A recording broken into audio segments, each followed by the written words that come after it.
as I was saying, issue we have is how to think of rationality.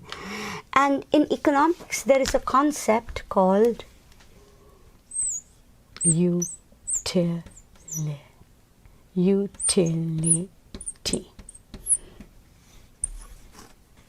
And utility is a weird word. It sounds like useful. But by useful, we only mean what's useful to you, what do you care about. So as I said, a better word to think about is utility is like, what do you want, desire. And we're going to add to this a concept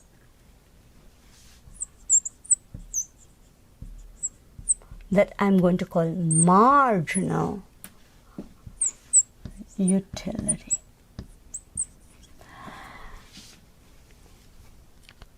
This is a complicated concept for philosophical reasons. I can actually do a bunch of things easily with this mathematically. The biggest difficulties with this have less to do with math and more to do with, does this even matter? How does this work? What is this idea anyway? But at this level, that's where we're going to go. When you go further ahead in econ, you're going to come across additional ideas, ordinal utility, indifference curves, other kinds of ideas. But for us, right now, complicated idea, but we're going to stick with it. So the idea of utility is the idea that I can ask you, how much is this worth? And you will tell me in units, because our current units are dollars. You can actually convert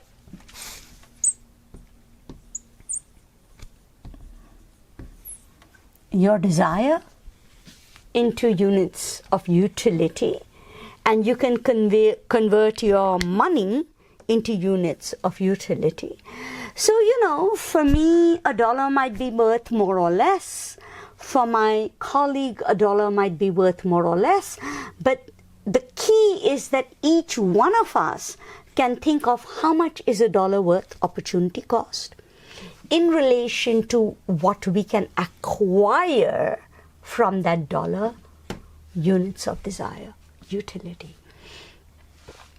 And the idea of marginal utility is that you buy until the amount you spend on the next unit of the good is worth as much or less than the dollar you spent.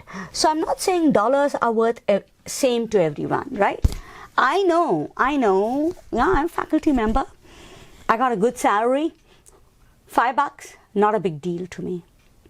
I know you are a student. You work hard. You are saving, you are scrimping, you're wondering how to go around, and you're thinking, $5, that's a big deal. That's not my point.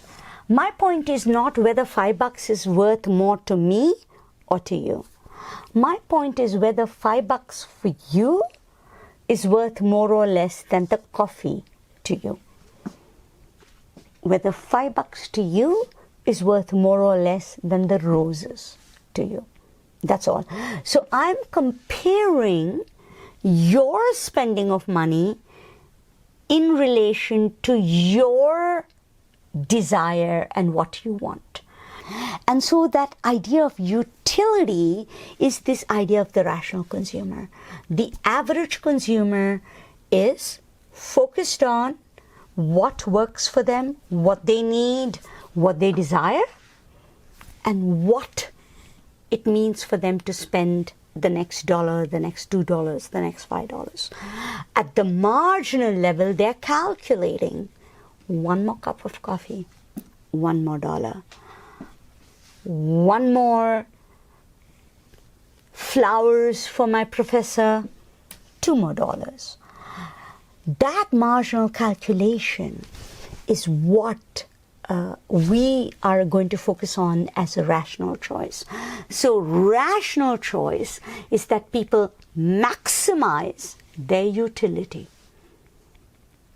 You maximize your utility by taking your money and spending it dollar for dollar on all the things that give you the best return for your desire. Before we go any further, I just want to note we have problems. We're going to do work on how to calculate this. But remember, at the end of the day, this is a class on economics. This is not a class on math. So your question is not, can you calculate marginal utility and marginal desire and marginal price? Your question is this how people work? How does desire work? How often have you been in situations where you would have preferred not to spend the money, but you had to spend it anyway? Alternately, how often do you really think you think in terms of rational marginalization? And I'll give you an answer, my own personal example. I was in graduate school. I had no money. My parents were in India, exchange rates, no foreign exchange. And I had this opportunity. It was presented to me as this amazing opportunity. It was to go to a conference in New Orleans. I'm vegetarian, so I go there. Everything in New Orleans has lobster, fish, crayfish, meat. And then at the end of the day, the whole school gets together for a dinner. This is the networking opportunity I'm told I'm going to get, right? Go to these places, you'll get network. I go. This is a really good theory for some things. This is a really great theory. When I go to buy milk at Rite Aid, when I walk in to buy mushrooms, potatoes, whatever, it may not be the best theory to understand what you do when you're trying to leverage status, worry about labor markets, have expectations about future returns, and your assessments of them. So there are places, this is not the best theory, where we have to, not that it's wrong, but we have to adjust this. And we're going to do a ton of work in the rest of this quarter adjusting it. But for now, for 80% of your life, this is a great theory. 20%, not that good. We'll help you figure it out. That may be the biggest 20% of your life. That's fine. But 80% of your life, this is pretty good every time you go to buy milk. Thanks.